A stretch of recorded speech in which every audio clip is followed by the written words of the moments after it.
After the end of World War II, the world was split into two, East and West. This marked the beginning of the era called the Cold War.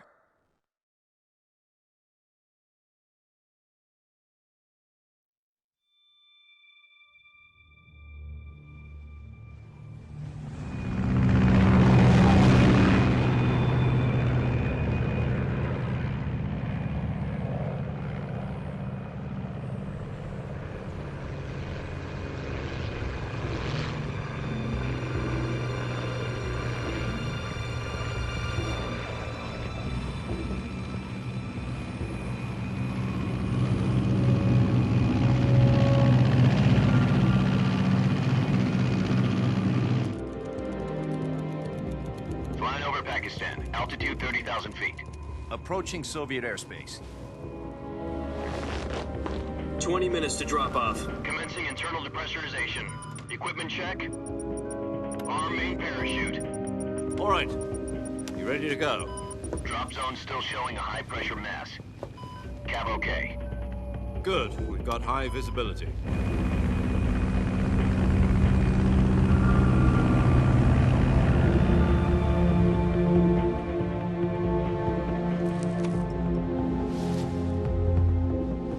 Put out that cigar.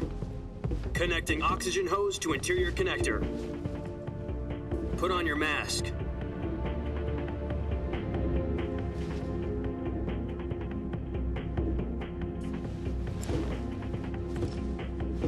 Does this panty waste know what he's doing? Approaching release point. 10 minutes to drop off. Hey, are you deaf? He said put out the cigar and put on your mask.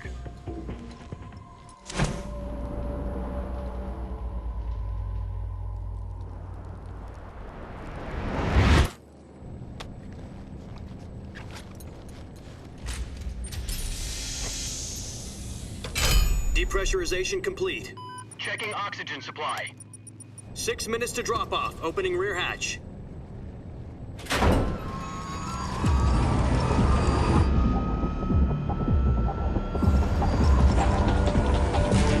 Sunrise.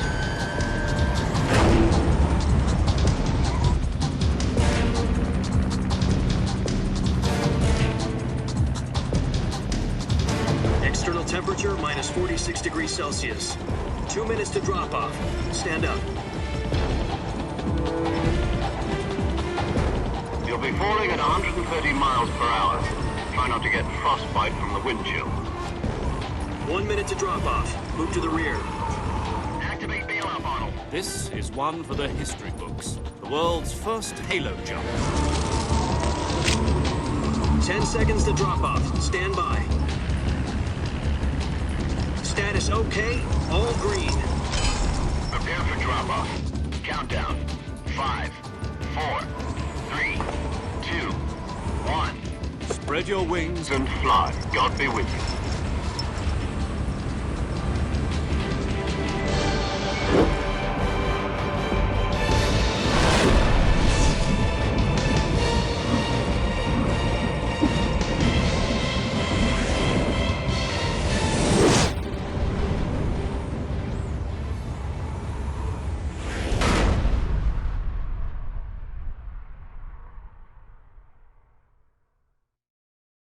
Jack, I've got some important news. The head of the CIA has finally given us the green light for the virtuous mission. Virtual mission? No, the virtuous mission. The future of our Fox unit depends on it. If it succeeds, we'll be officially organized into a unit. Virtuous mission? Sounds like some kind of initiation ritual. You know, don't get cocky. This isn't a training op. Right. So what exactly is this wonderful mission? Well, about 2 years ago, a certain Soviet scientist requested asylum in the West through one of our moles. His name is Nikolai Stepanovich Sokolov. He's head of the OKB 754 Design Bureau, one of the Soviets' top-secret weapon research facilities, and the East's foremost expert on weapons development. Sokolov? Isn't he that famous rocket scientist? The very same. On April the 12th, 1961, the Soviets achieved the first manned spaceflight in history. The Earth was blue, but there was no God. Well spoken. The rocket that carried Yuri Gagarin into orbit was the A-1, known as the Vostok rocket. Sokolov is said to be the man most responsible for the multi-engine cluster used in that rocket. After Gagarin's flight, Sokolov left rocket development to become the head of the newly established Design Bureau. From a lowly technician to head of a design bureau, that's quite a success story, so why do you want to defect? It seems he'd become afraid of his own creations. Afraid? Call it a crisis of conscience. And for that, he left his country and his family behind and went over the fence? Not exactly. One of his conditions was that his family was also to be taken safely to the west. We used a mole to get the family out first and succeeded in sneaking Sokolov over the Berlin Wall shortly afterwards. I was the one who conducted the operation. The security on the eastern side was still full of holes back then. Then what? We got Sokolov over in one piece, but the whole ordeal had left him exhausted, and we checked him into a hospital in West Berlin. It took him 2 weeks and more than 600 miles to get from the research facility in the Soviet Union to Berlin. He was in no condition to say anything coherent. And it was only a week later that we had something much bigger on our hands. The Cuban Missile Crisis. October the 16th, 1962, President Kennedy received word that the Soviets were in the process of deploying intermediate-range ballistic missiles in Cuba. The President demanded that the Soviets dismantle and remove the missiles. At the same time, he announced a naval blockade to prevent further missile shipments from reaching Cuba. But the Soviets didn't back down, instead placing their armed forces on secondary alert. Soviet transport ships carrying missiles continued on course towards Cuba. US and Soviet forces went on alert for an all-out nuclear war. Frantic negotiations were conducted through the UN's Emergency Security Council and unofficial channels to end the hair-trigger standoff. Finally, on October the 28th, the Soviet Union agreed to remove its missiles from Cuba, and so the world avoided a nuclear holocaust. But in order to get the Soviets to pull their missiles out, we had to make a deal. You mean the one where the US agreed to remove its IRBMs from Turkey? No. The Jupiter IRBMs deployed in Turkey were obsolete, and we were going to get rid of them anyway. They had no strategic value whatsoever to either the US or the Russians. The Turkey deal was a ruse, a cover story that was fed to the other intelligence agencies around the world. So what did the Russians really want? Sokolov. They wanted us to return Sokolov. You mean the Soviets pulled out of Cuba just to get their hands on Sokolov? That's right. What the hell was he working on? At the time, we had no idea. We were running out of time.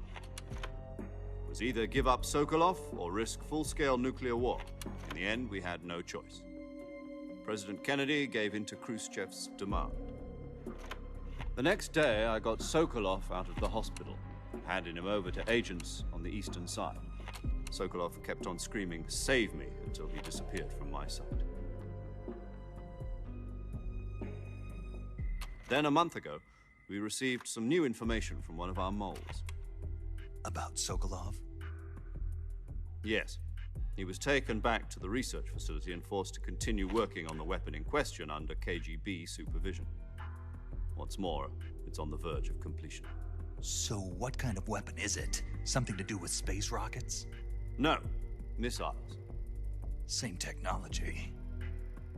I guess you're right. We don't know the details, but it appears to be a new kind of nuclear device. For half a year now, the Soviets have been conducting frequent nuclear tests at Semipalatinsk. Something to do with the weapon, I assume. We're talking about a secret weapon so big that Khrushchev was ready to pull out of Cuba to get it back. Is Sokolov still in the facility? No. According to our intelligence, he's in Selino-Yarsk, a place in the mountains about 3 miles to the west that's known as the Virgin Cliffs. The Virgin Cliffs. Nice name for a virtuous mission. They moved him there just recently. Why? Apparently, they're conducting a field test of the weapon, but it's our best chance to get him back. This mission would never have been possible if he was still in the research facility. This is our last chance. Sokolov must have known that too when he contacted us.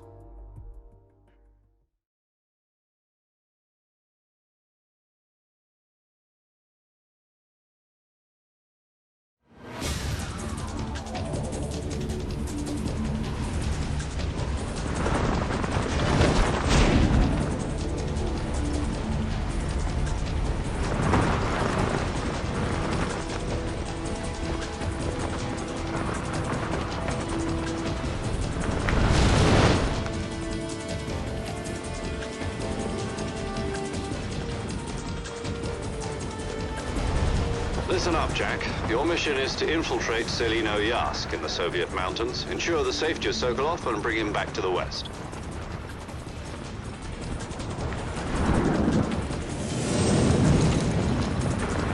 If we don't get Sokolov back before that weapon is complete, we'll be facing a major crisis. The clock is ticking.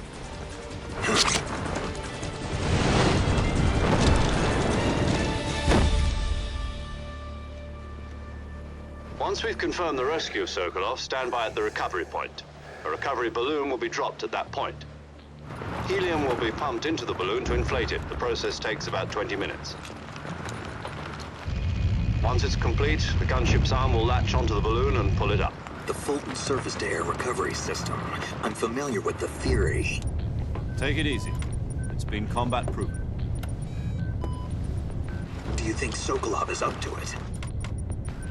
The shock will be less than during a parachute jump, and the arm can handle up to 500 pounds. So you're planning on going over the border in a single combat talent?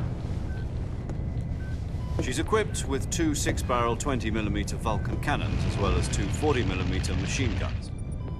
Sounds like she could hold her own against a battalion of tanks. Even with the fuel in the reserve tank, we're facing a 4-hour time limit. If all goes well, it shouldn't take more than a few hours. Home in time for dinner.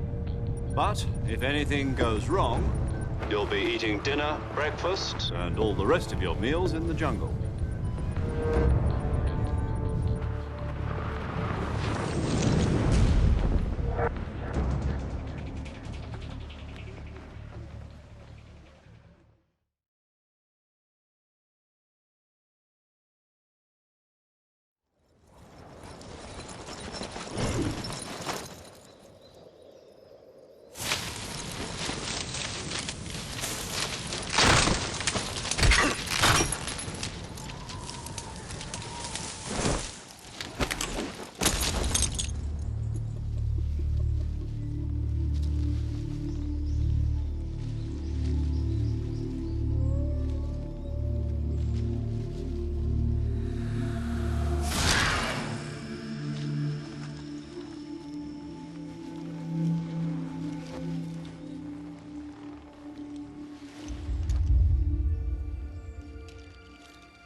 Do you copy? You're already in enemy territory, and somebody might be listening in. From here on out, we'll be using code names to refer to each other. Your code name for this mission will be Naked Snake. I'll be referring to you as Snake from now on. You're not to mention your real name. Snake? What, you don't like snakes? What do you mean? Well, you've eaten one before, haven't you? In survival training. I'm glad to hear that. I don't know if I'd ever order one in a restaurant, but... Be careful, you might not have a choice. What about you, Major? What should I call you? Let's see. I'll be Tom. Call me Major Tom. This will be a sneaking mission. You must not be seen by the enemy. You must leave no trace of your presence. Is that clear? This kind of infiltration is the Fox unit's speciality. In other words, weapons and equipment are procured on site. That goes for food as well. You're completely naked, just as your name implies. Great. Now I see why you asked me if I like snakes. I suppose calling me Snake was your idea of a joke, too. No. There's a good reason for that. I'll tell you later when the time is right. Gotcha. Getting back to the subject, how exactly am I supposed to feed myself? You've been issued a knife and a tranquilizer gun. Use them to hunt for food. You'll also find some medical supplies in your backpack. Yeah, about the backpack. I lost it in a tree on the way down. I see. Well, you'd better go back and get it then. You know where it is? No problem. I can see it from here. It's stuck on a branch.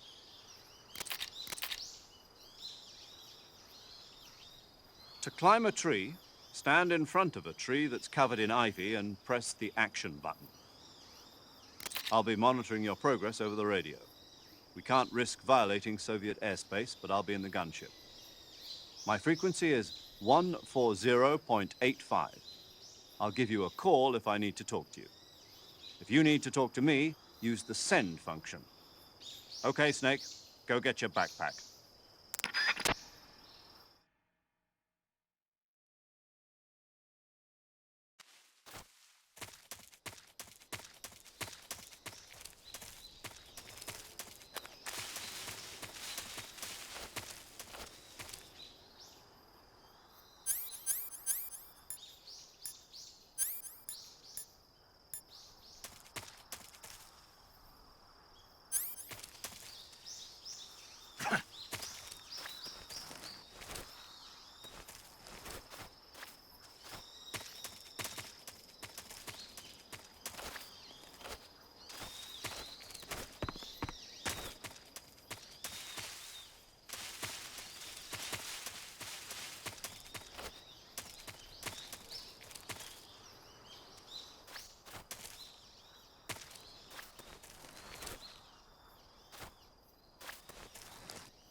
I see you've retrieved your backpack, Snake.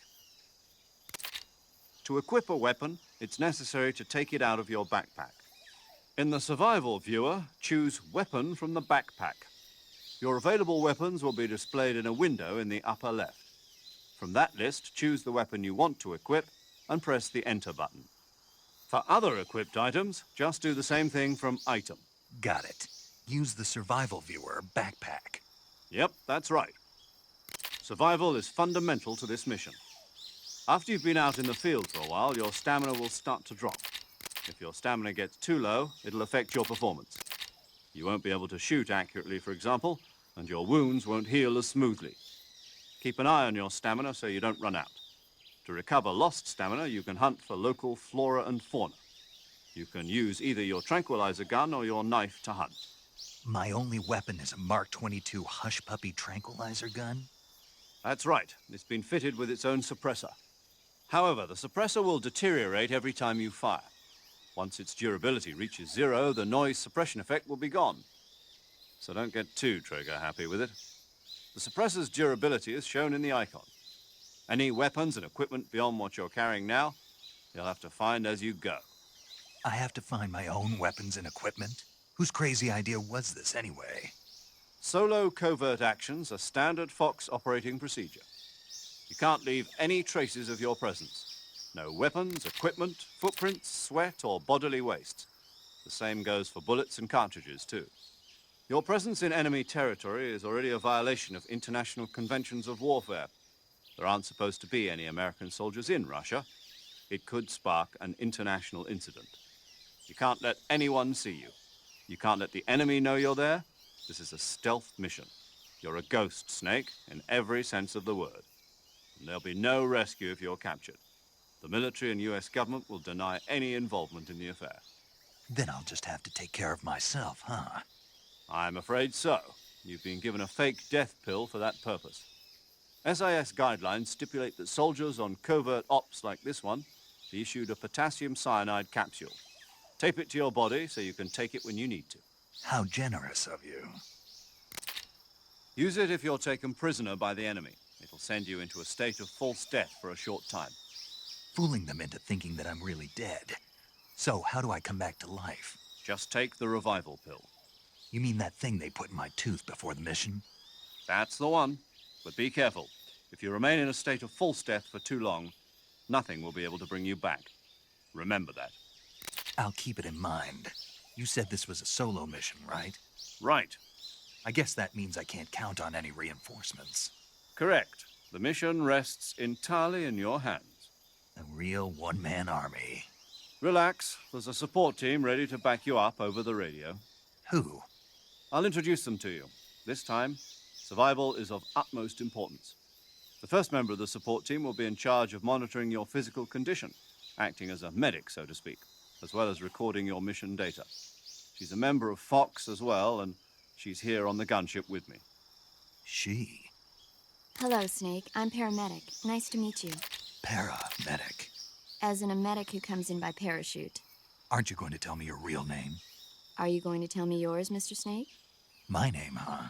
It's John Doe. And they call you Jack for short. You're a regular Captain Nemo.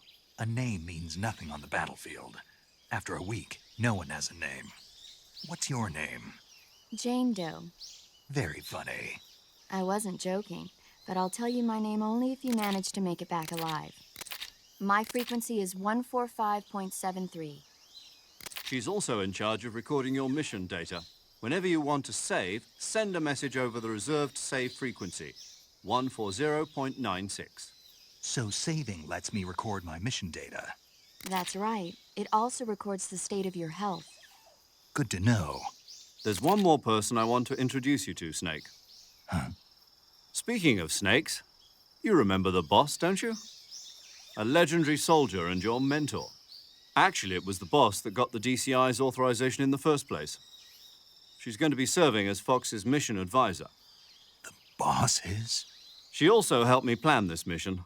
She and I were at SAS together. Jack, is that you? How many years has it been? Boss? That's right. It's me. Talk to me. Let me hear your voice. It's been 5 years, 72 days, and 18 hours. You've lost weight. You can tell just by the sound of my voice. Of course I can. I know all about you. Really? Well, I don't know anything about you.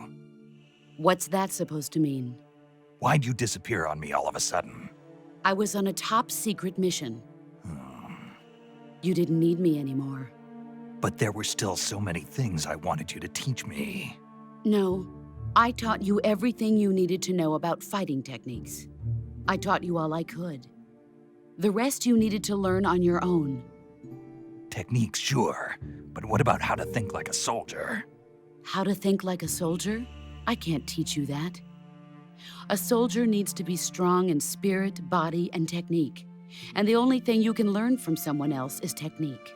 In fact, technique doesn't even matter. What's most important is spirit.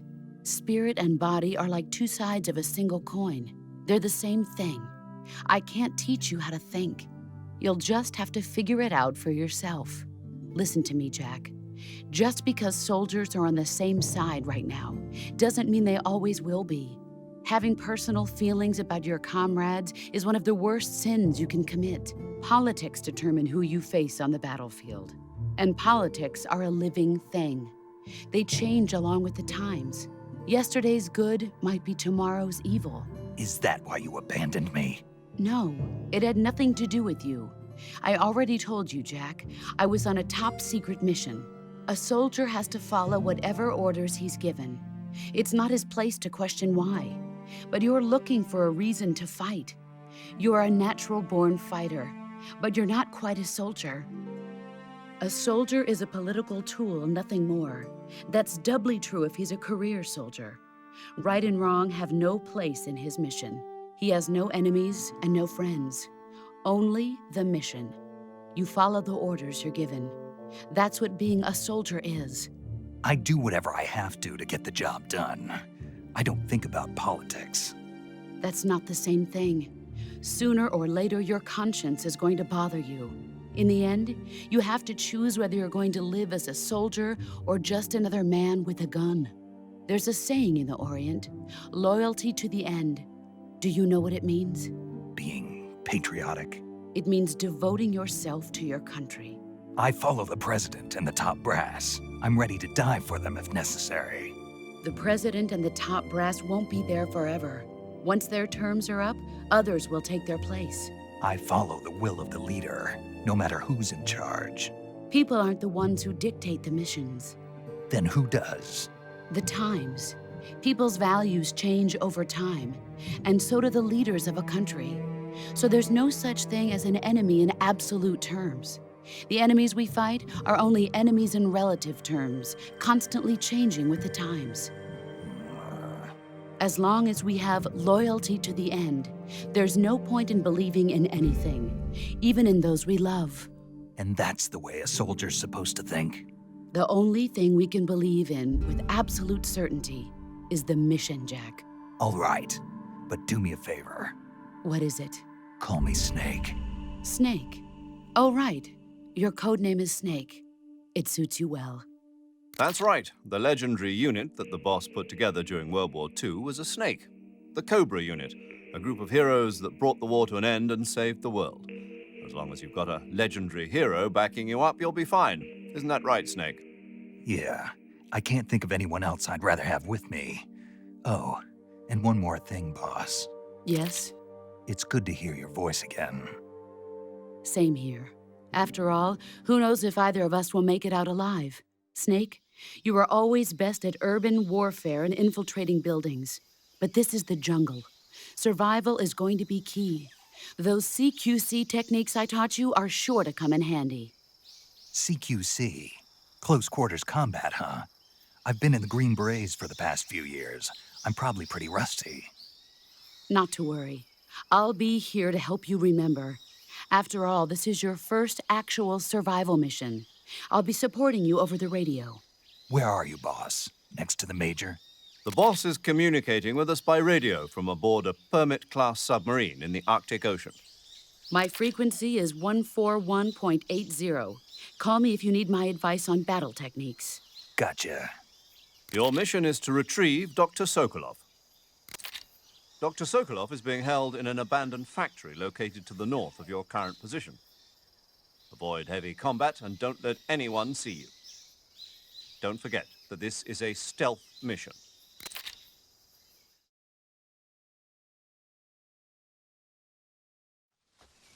Snake, try to remember some of the basics of CQC.